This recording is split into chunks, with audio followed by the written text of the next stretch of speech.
சம்சார பந்தம் அறவே நீங்கிட அருள் தந்தாய் தயா பர சத்குருநாதா ஆனந்தம் தந்தாய் குருநாதா ஆரத்தி சாய் பாபா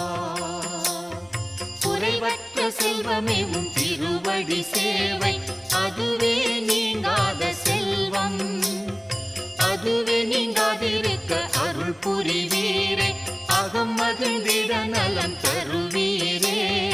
ஆரத்தி சாய் பாபா சாதக பறவை என்ற மாதவனே உமக்கு ஆத்ம சுகம் என்ற அற்புத நீரை ஊட்டுகிறோம்